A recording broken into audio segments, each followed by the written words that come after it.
ye. 12 gets into the city.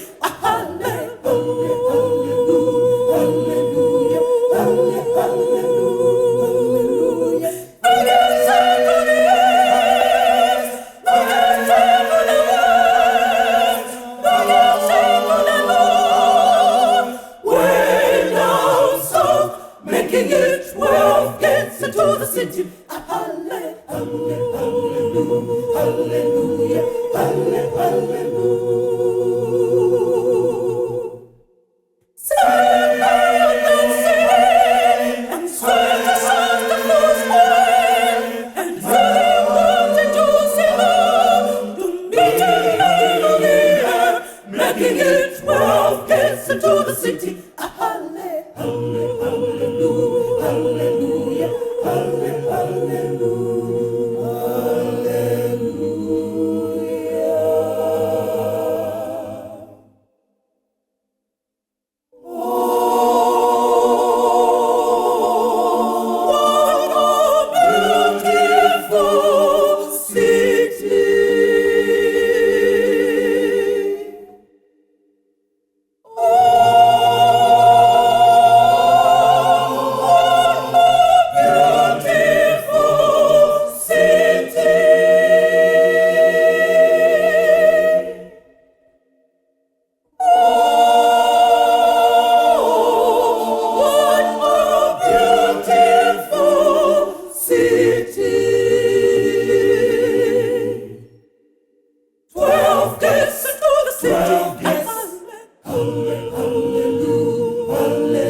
Musara Jesishe wedu. Ndine mfaro mukuru pamangwanani ano. Nhasi imhemberero. Munoziva zuva remhemberero, zuva hatitarisi zuva nenguva. Tinotarisa zuva nekupedza. Ndo zuva remhemberero zvarakadini? Zvarakaita. Saka nhasi tiri kupemberera. Tinopemberera kufamba kwedu kwenguva kupedza program. Nekuti tiri kufara muna Jehovha. Ngatiti amen vana vaMwari. Amen. Tinoda kufara chose. Tinoda kukorokotedza eMandara Church. Sekutaura kwazvaita, basa riri pano ibasa remakore. Asi rakabatwa muunyanzvi nevanhu vaibatira tenzi wavo. Vaifara zvakare kubatira Jehovha neshungu nekuperera kwemwoyo. Sangano rino kana kuti chivakwa chiri pano, kana wanzi kuenda kuimba yaJehovha, shuwa unongauya kumba kwani? Kumba kwaJehovha. Toda kuti makorokoto. God bless you Mandara. Mukati sezvazvataurwa muono kana kuti chiroto chesangano reSeventh Day Adventist, ndechekuti taakufanira kuita, tinofanira pazvinhu zvatinoita, mubvunzo waunofanira kuzvibvunza, one important question. Kana ndabva pandiri, chii chavangarangarira pamusoro pano? Apanzwisisa? Kana ndabva pandiri, chii chanofanira kudini? Chechinoikanzi nhasi ino haisi sipo yabhaniwa, haichapindi. Community inochema zvakadini. Vauya vaya vaenzi vauya vachia kuzoona chivakwa chiri pano.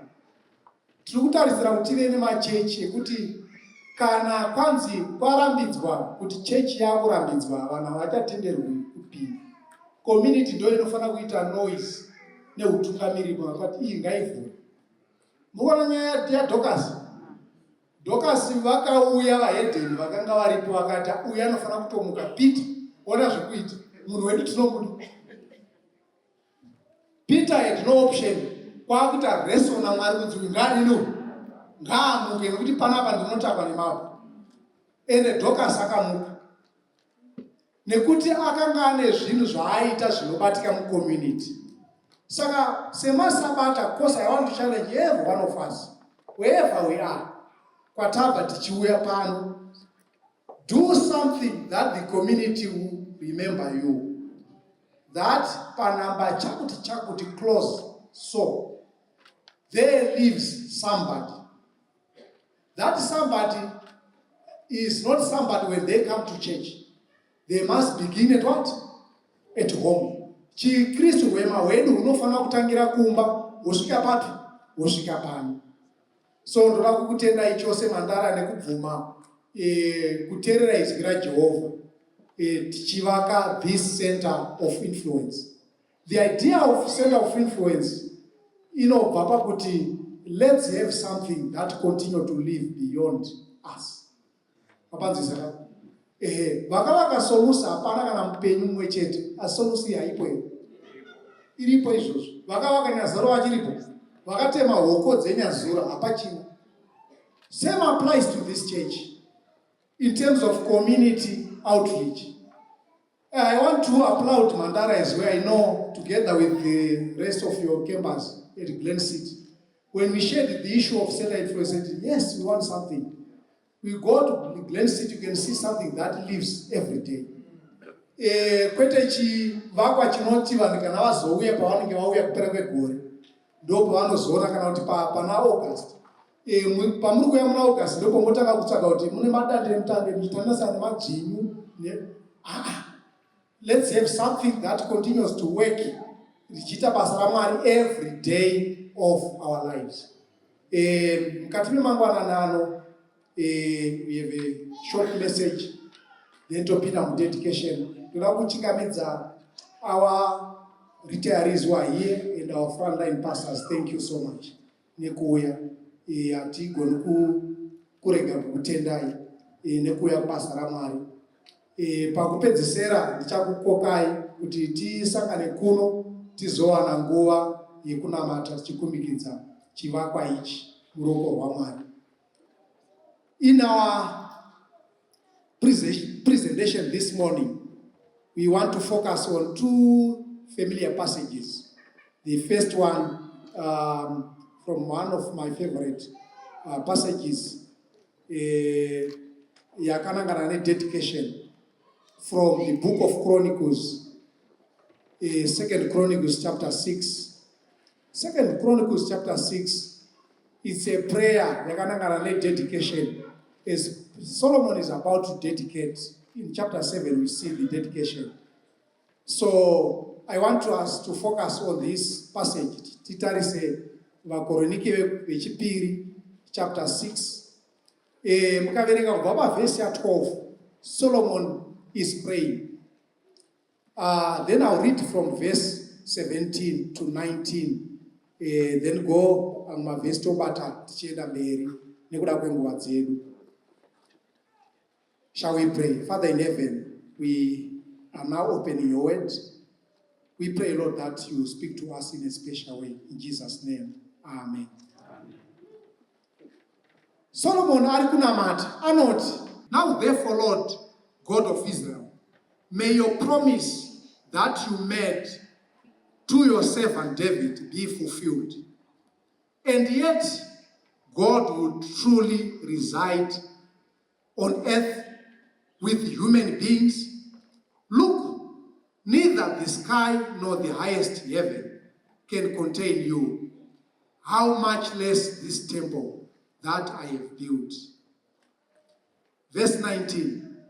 Pay attention to the prayer of your servant and to his request, Lord my God, and listen to the cry and prayer that your servant is praying in your presence. Verse 20. Let your eyes always look towards this temple, day and night, toward the location where you have said you would place your name. Listen to the prayer that your servant prays in this direction. Mwari akumbure kuremba kweshoko rake. Saka Solomon arikupa priembo kumunamato wake kuti imi Mwari mungagarewo here muvhu nematombo nemazenge. Mubvunzo uri kuti imimi ndimi makasika denga renyika, amugoni kugara mubasa remaoko evanhu. Asi imi ndimi makati ndichadini, ndichagara. Uyezve chiti kana vana venyu vauya panzvimbo iyoyi yatakavaka isu vanhu, imi Mwari chiteererai. Mapanzwisa ka? Imi Mwari chiteererai. We have no option but just to listen to that prayer. Then he goes on to say, kana zvaitika kuti Israeri yatandaniswa nevavengi nekuda kwezvivi zvavo zvavaita vaIsraeri. Mapanzwisa ka? Israel has sinned and now they've been defeated by their enemies. Now when they come to this place and call upon your name, that prayer that is prayed there, listen, oh Lord. Mwari inzwai munamato uchanamata panzvimbo ipi iyoyi. Israel ngaite regain magrounds. Israel ngaikunde vavengi kubva panguva iyoyo nekuti vanamata vari panzvimbo ino, nekuti inotumidzwa nezita renyu. Zvisinei kuti ndo vakatadza vakakonzera kukundikana kwavo. Ndiri kutaura here nemumwe pano pamangwanana ano. Mukati mevhiki kukundikana kuripo. Tinokundikana pamwe pacho usingadi, pamwe wakaronga, asi kukundikana.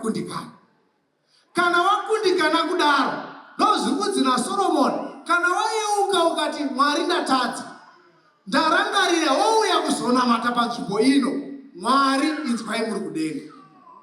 Itai kuti vana venyu vasakundwa nevavengi. Nano mazwi ari kuti as long as Israel remembers kuti Mwari ndiye musiki, Israel haifaniri kukundwa nevavengi. Hazviiti kuti ukundwe nevavengi. Hazviiti kuti Dhoka ikundwe nevavengi iye ine nzvimbo yakaita seino. Hazviiti kuti Amo ikundikane mumabhizinesi asi vane nzvimbo inotumidzwa nezita raJehovha. Anoenda mberi achiti kana zvaitika kuti ivo pacho zvavo vatadzirana, vakangorangarira nzvimbo ino, Mwari sinungurai. Amen. Sakano raMwari.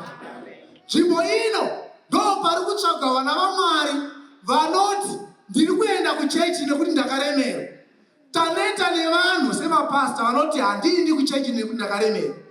Solomoni ari kuti kwete, vakaremerwa ndove kuchechi. Mapanzwisa naMwari. Makambona chidyo chichigadzirirwa kunzi not now. Handisi kutora chi? Ndiani angade Kristu mutadzi nemutsvene? Mutadzi anoda Kristu more. Ndizvo. Thank you Pastor Chiri. Asi mutadzi ndiye ari kuti handigoni kuti sekunge anozvichenesa. Saka Jesu ari kuti pamangwanana ano nzvimbo ino zvazarurwa. Hapafaniri kuwanikwa anyone with a burden. With this place, God is saying all burdens are lifted at Calvary. Amen. Go chaipo. Wauya kuzochema panapa. I remember that prayer. This is now my personal testimony. One day I am praying. I'm not praying, but I'm crying to the Lord. Immediately, are we together? You know something, Maria does not. Atikoki Mwari matambudziko edu. God is ever present. Kunamata kuti ndauya kuzondini naye. Immediately, the outlook changed. Handitauri zvaMwari anoti ndichazoita gore rino yekunzi you may say wait. Ndinotaura zvaMwari anopindura ipapo. Our God is real. Nzvimbo ino inotumidzwa nezita raJehovha. Mayouth atambura nekushayiwa mabasa. Ino nzvimbo ndiyo yenyu. Saka Solomoni anobva aenda mberi achiti chero zvikaitika pavhesi ndipavhesi ndikaendete kuchapter 30 verse 32. Kana even a foreigner. Yes. Mapanzwisa. If a foreigner akafunga kuti kune nzvimbo inotumidzwa nani, akadana pamusoro pezita renyu, akatarisa asina kusvikapo, akatarisa kunzvimbo achirangarira nzvimbo yenyu ino yatadediketa pano, pindurai munamato. What an evangelism strategy. Vakomana, vanababa nana mai, majaya nemhandara, we have limited our God so much. zvekuti nzvimbo ino iyi nharaunda yese iri kufanira kuziva kuti rusununguko rwasvika mumandara. Not only mumandara asi kubudikidza nemaplatform ese nyika yese yasunungurwa naJehovha. Inzwai Mwari pamunamato chaitwa panzvimbo iyi.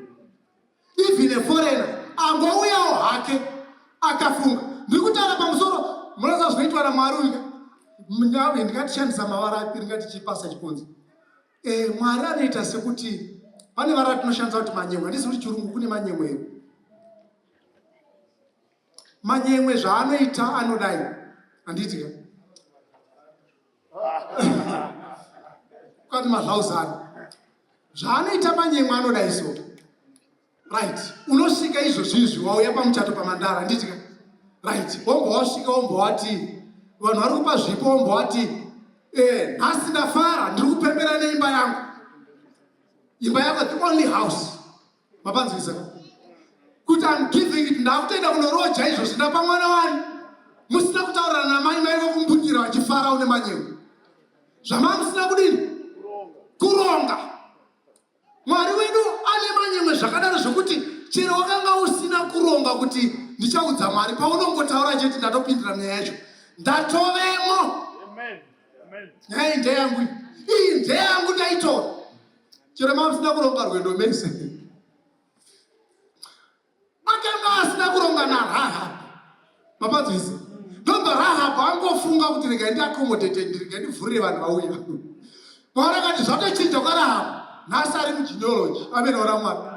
Ndozvinoita Mwari watavinga pano. Anoti nekuti warangarira therefore anobva aita take over. Ndozvaanoita. Rangarirai zvaanoita mukati meshoko. Nhasi vese vakangofunga. Those who thought vakanyorwa mubhaibheri. Riteze. Dai varinobva razuma makamera kuti iye ndo wedu. Mukomana achimbozvifambira zvake. Spirit of prophecy inotiyo. Mukomana anonzi Simon of Cyrene akanga ari kungozvifambirawo zvake. Vakadzi ndiani wakama. Kwanzi Simon akazadzwa nemanyawe kuti ndiri kufara kuti ndadzitakure muchinjiko wani. Ndiri kufara kuti vanditakure muchinjiko wani. Nhasi zviri mubhaibheri. Amen zakakawanda. Wangofunga kuti I want to do it for Jesus. Denga will take notice. So nzvimbo yatauya kuzodedicata inzvimbo yavose vakaremerwa vakaneta muzorodzi ari muno. Hamena kuti chii chiri kukunetsa. Muzorodzi aripi? Ari muno. He's here present. Azviiti hazvichagoni kuti uye ugodzokera wakadaro. Azviiti kuti uye BP yakakwira wodzokera yakadini. Yes. Chinofanira kukwidza BP kana uchibva pano kufara kuti overjoy. Yakwidzwa nemufaro wakadini naye. Wakapfachuka nekuti Mwari wapindura munamato. Ndo zvinoita Mwari wedu watauya kuzonamata panzvimbo ino. So anobva aendera mberi. Mukacherechedza toda kuverenga chivakwa chaSolomoni. Chechi ino maforeigners tinofanira kuita religious tourism. Mapanzwizira. Research what? Tourism. That people are attracted to Adventism. Nekuda kwezviri kuitika kumai. Zvokuti vanhu vacho vari kungodina.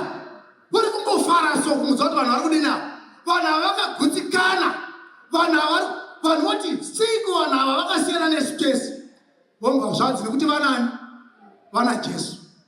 Ndo zvakaita kuti murandakadzi asimuke, the Queen of Sheba. Yeah, she had no option but to go and visit the God of Solomon. Kuti anoona kuti chii chakamboitwa naMwari waSolomoni. Ndokumbaya nezvipo. You want sustainability muchechi muno. Maintenance. Rambai muchita basa raMwari. God will take care of everything. Apanzo here. Rambai muri pabasa rani. Actually, ndakutenda pastor law for this challenge. Our life, we keep on going because of the difficulties. Tikange tisina ma challenge, hapana chikuita kuti ufeme uchidhodza mweya ndeye kuti kune wabuda. Ukafema ukati fe uchiburitsa kunze pari kuita challenge, patoine challenge, unoda kufanira kuti futi pane wabuda saka ndofana kudzosa. Saka maproblems anoita kuti tigone kurarama chirarama. Ukanga une upenyu usina maproblems unogona kungofa hapana chekuraramira. So we want these challenges as Mandara Church continue to dream of another challenging project. Thank you, Pastor Lord, for that one. Those challenging problems kuti ndechipi chimwe chiri difficult rega kuti mweya wangu chinyerara. Iti Mwari, where else? There could be kumwe Mwari kwatichaenda. Now that we have built this sanctuary, there could be kumwe kwatichaenda tents. So ndakuverenga zvakaitwa naSolomon. Kwanzi the stones ndikuverenga manuscript releases volume 3 page 320. You know, the stones of the temple built by Solomon were all prepared at the quarry and then brought to the temple site. They came together without the sound of axe or hammer. The timbers were also fitted in the forest.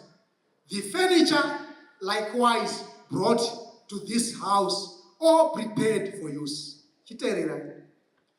Even so, the mighty cleaver of truth has taken out a people from the quarry of the world and is fitting these people who profess to be the children of God for a place in his heavenly temple. Amen. Kwanzi pakavakwa sanctuary na Solomon paakavaka temple, hapana chizera kana sando yakashanda. Nekuti sando yakashanda kukwari. Mapanzisa shando yakashanda kukwari. Mweya wachiprofita umbati. Naizvozvo ndo zvakaita vatendi vari mukati mesangano raMwari. Vanouya vakagadzirwa kubva kukwari. Mapanzisa ipa hamusi kupanzwisisa. As we congregate here, mweya wachiprofita ari kuti tauya pano to build the temple of God. Hatigona kuperera kubuilding.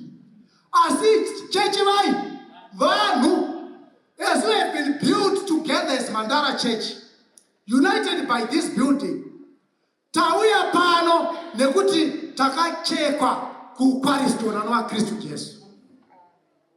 Saka zvinoitika pabuilding yezvi, even pabuilding tikati ichi vakomana tsemurai titarisi. Pane full bricks ari panapa. Mapanzwisaka aka full brick yakakwana. Pane quarter bricks ari pano. Vanoti queen closer vamutizo whatsoever beveled bricks construction muri pano here. Yeah. Saka zvakauya zvakagadzirwa patemberi kunzi kuchadiwa queen closer 5,000. Saka zvakaya zvakachekwa kubva kugomo ndobva zvauya.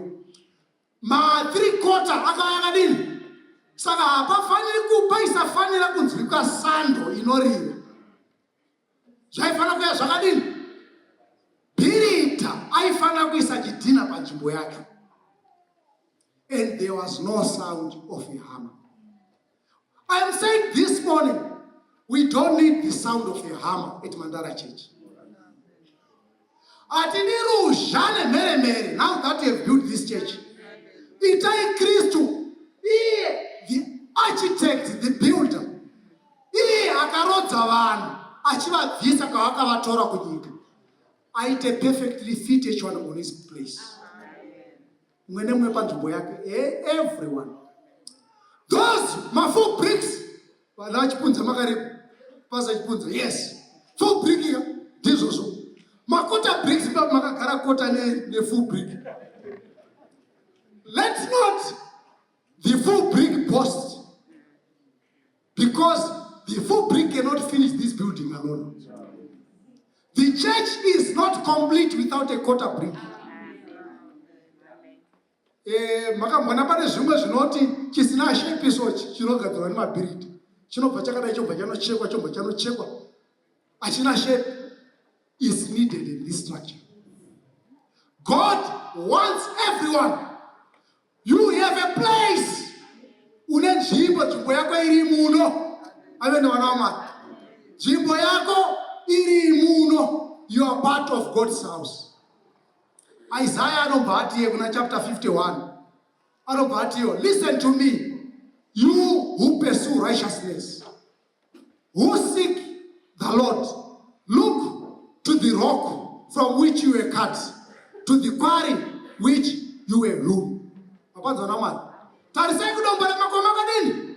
Kwamakachekwa kana matambudziko auya. Tarisa kudombo rawakacheka nowa Jesu Kristu. Kana zvanetsa vanzi vakutaurisa pamandara, usatarise kumunhu wakachekwa kudombo rinowa Kristu Jesu. Know that this building will not be there without me. Apana anondibvisa. Muchechi muno azviti. Chero zvingadi. Apana chingandibvisa mukati mesangano rakadai. Nekuti ndi Kristu Jesu wakanditora akandisa panzvimbo iyo. Saka ndauya kuchechi ndichida ndozvitaura naSolomoni.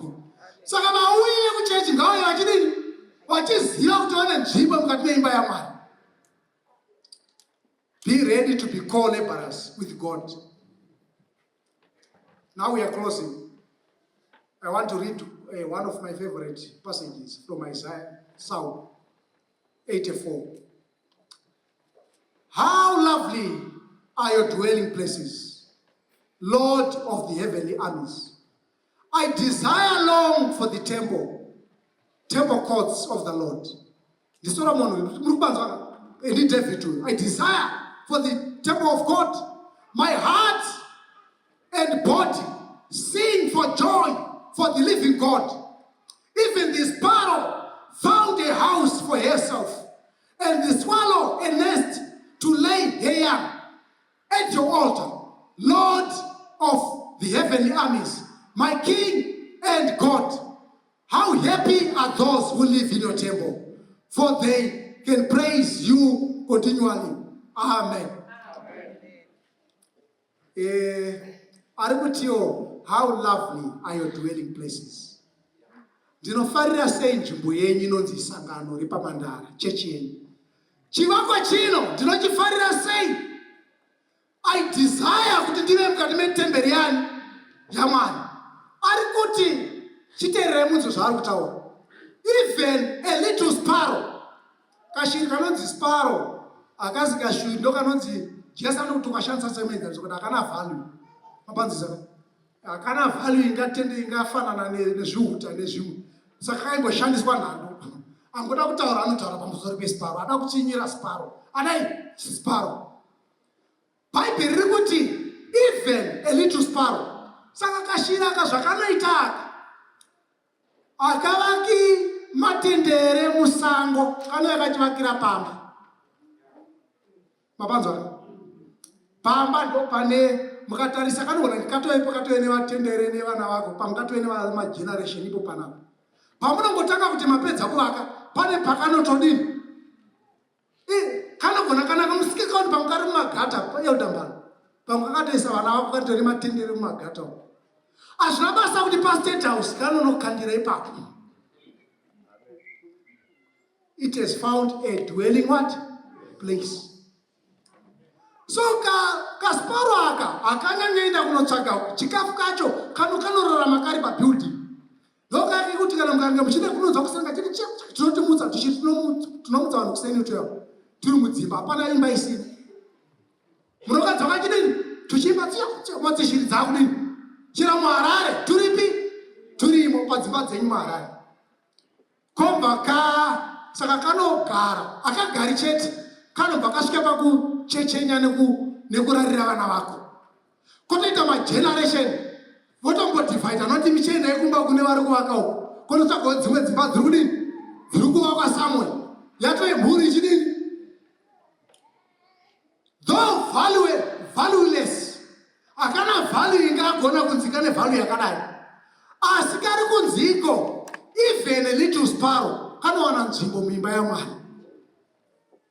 Rega ndikutaurei vana baba nana mai, hazvina basa kuti wakaremerwa sei, kuti hazvisi kuita kubasa hakusi kufamba. Your dwelling place is in this house. Nzvimbo yako chaiyo yekugara inofanira kudini? Ndosaka David achiti ndichagara muimba yaJehovha mazuva nema. Kasparo hakauyi chete hakashanyi, but kanogara mutemberi, kanogara mumarata imomo, ndomakanogara ipapo. Pamuri kurasa raisi ramasiya, maenda kuchechi kanosara tuchiburuka tuchinhonga imomo. Tinochengetwa netemberi ipapo, around the temple. Ndopatinoraramira.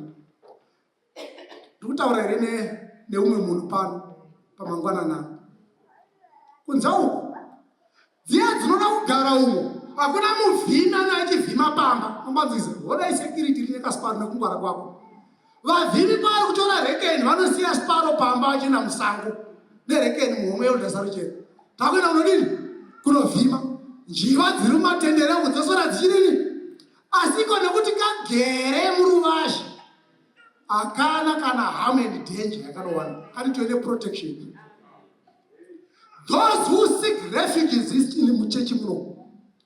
Mayuthi ukangotenderera kuti zvese zvingazviitike ndiri muchechi, hazvina basa chero kushaya basa ndiri mui, you are safe. Try go outside. It may be looking greener kuti kwakanaka, but kune vavhimi vakamirira vane utano nemuseve. Even a foreigner, even the little sparrow. Mukati memangwananano une nyaya dzinokunetsa here, God is ready to solve your problems. Zita raJehovha iguru. I remember, I will close as I invite my elders. Come, Professor Matema, Pastor Garwe, come forward. As I invite my elders to come and dedicate. What God does, when you think about His name, He solves your problems are done. I remember one of these days I was an evangelist somewhere. Still in Sunday Kushkoro, some 23-year-old. We were together with Pastor Joshua. So I went to this village head, trying to open, because I was a global pioneer, trying to open a new area. So before that, I had sent from the mother church, requested women to come do my cooking school, do other things. But no one even attended. Hakuna kana akauya kana kuzo madzimai akadzoka kuti hakuna akadi takapedza vhiki rese hapana akauya. So when we got there, effort kutanga musoesana, there was no way to begin. So myself and the evangelist decided to go to meet the village head. So we went to the village head that afternoon. The village head listened to what we were sharing. We shared the good news. Akati, kana Mwari wenyu akandisolovhera matambudziko angu, ndo chechi ndichapinda. Right now, I have a serious problem. Ndini mukomana mukuru asara mumusha medu. This is sabhuku ari kutaura. Ndine vaning'ina vangu, but muning'ina wangu mwana wababa munini, muning'ina wababa. Tine mafights ari mumhuri ari serious. Havasi kuonana. Anogara pakati 5 kilometers kumusoroko. Mukagona kutiyananisa. Mukagona kuyananisa iroro, ini nemhuri yangu yese nehama dzangu tinopinda chechi. So later that afternoon, we cycled to that place with my friend. We got and see muning'ina vainga vachiti baba vari apa, just 50 meters away, across the road, ndo pane mwana wacho. Vakangotarisana misha yakatarisana. So we got to and find the son was there. Ndimurume mkuru, ndovataura matambudziko avo, not mention the problems. Ndovataura matambudziko avo in their fights. Ndovataura kurukura tikakurukura. Akati, mukagona kusolva problem yangu neni ndichapinda chechi. Atamutaura tabva kwakati. Yes. Mukagona kundiyananisa nababa wangu, chechi ndinopinda. Mati muri vafundisi. So, but the story was a difficult one. Because the father did not want to see that man because of what he had done. So we prayed, we slept with my colleague, went back to our tents. We slept, we prayed overnight, prayed. In the morning, we went to a nearby clinic. Because as a global pioneer, you look for opportunities. So we went to look for an opportunity at the clinic before the patients are treated. Tataura hospital, clinic administrator, it was quite a big clinic. Yeah, people coming from all over. Big crowd was there. So the administrator said, please, go ahead. Yeah, preach to them. So my colleague started to preach. So I was sitting somewhere on the benches. So there's an old man who is sitting next to me, who is saying, which church is this one? Which church is this one? Church in the AP. Church in the AP. Church. Because my colleague is preaching part of the way he's preaching. Yeah. Was this man had come away, he was a trainer. He's like his mentor, Paul and Barnabas. So he was saying to because I want you to teach me to preach. So I gave him the platform he was preaching. So kind of those mixtures. What? So they got anti church. So I stood up, then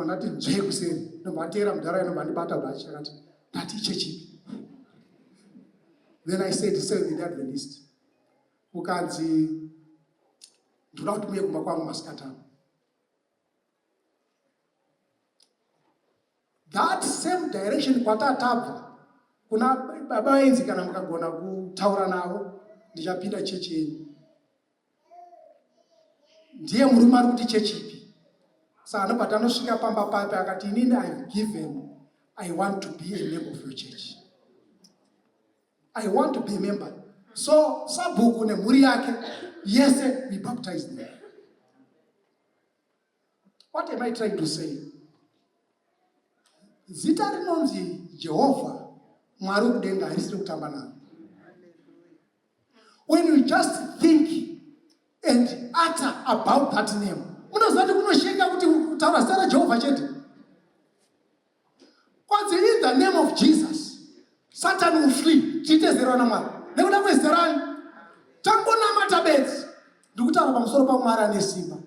Ndiye ari kuti kana maya kuzonamata mukati meimba inoyi, ndinonzwa minamato. Panguva ino, our elders are going to take us through this dedicatory prayer. I want to invite also the officers here, Pastor Garwe and Professor Mateo.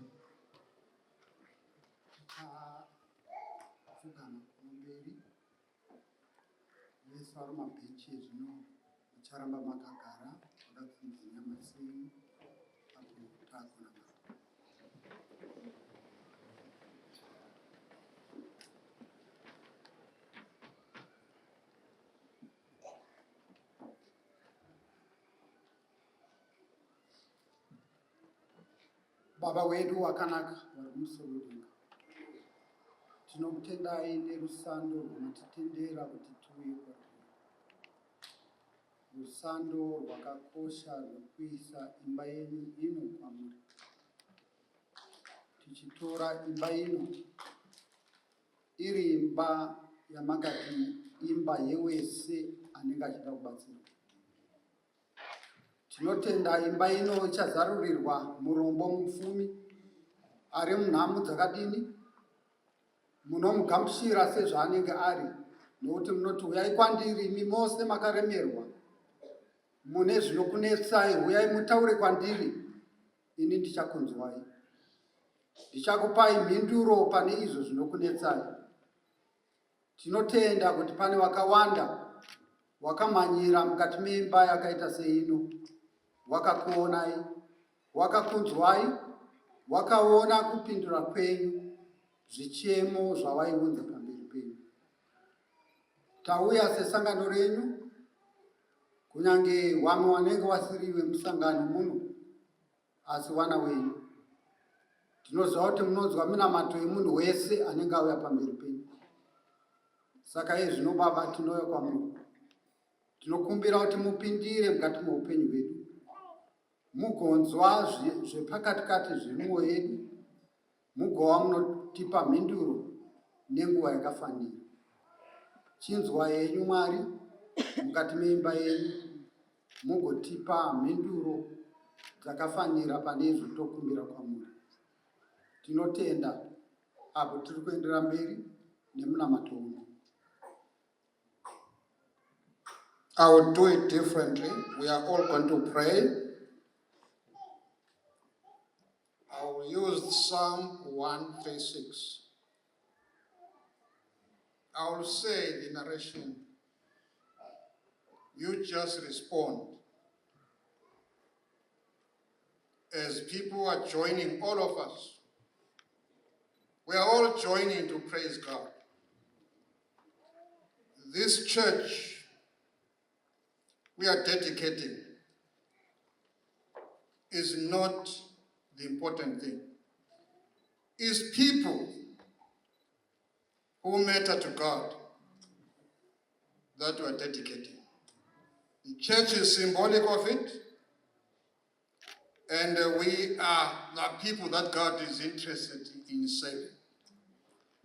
And we are saved when we live to glorify God. So I will read the narration and you respond as it is shown here. All of us respond using the RSV version, which says, His steadfast love endures forever. Switch off your phones. We are not going to compete with them. Just say, His steadfast love endures forever after I've read something. Give thanks to the Lord, for He is good, for His steadfast love endures forever. Give thanks to the God of gods, His steadfast love endures forever. Give thanks to the Lord of lords, His steadfast love endures forever. To Him alone who does great wonders, His steadfast love endures forever. Who spread out the earth upon the waters, His steadfast love endures forever. Who rescued people from Egypt, His steadfast love endures forever. Traveled with them and led them to the promised land, His steadfast love endures forever. I'll jump a few things here. He made them cross the Red Sea. His steadfast love endures forever. And brought Israel through the midst of it. His steadfast love endures forever. Swept Pharaoh and his army into the Red Sea. His steadfast love endures forever. Him who led his people through the desert. His steadfast love endures forever. Struck all the enemy kings and the nations. His steadfast love endures forever. Verse 23. The one who remembered us in our low estate. His steadfast love endures forever. Freed us from our enemies. His steadfast love endures forever. I will not stop here where the psalm ends, because we're in the 21st century. He who sent His only Son to die for us, His steadfast love endures forever.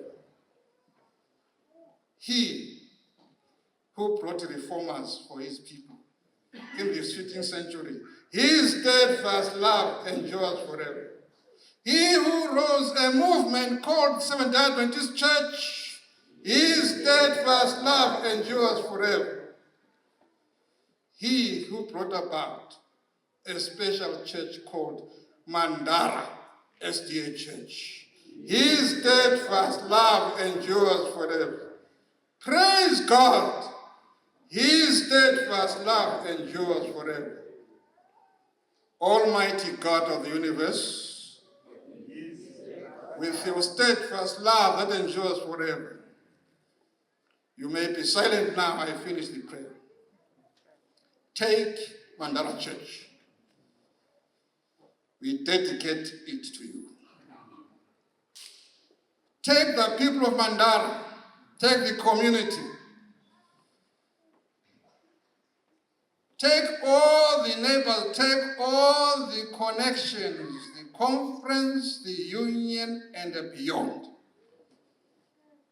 And let us all join together in the life that is lived to glorify your name. Because that's what we created for. We know that when you are glorified as you ought to be, the people will be blessed. And the devil will take the hindermost. So I pray this moment, a momentous moment, take Musara, take all of us, and put us on the road to glorify you all the more. We prayerfully ask in the name of Jesus. Everybody would say amen. Amen.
say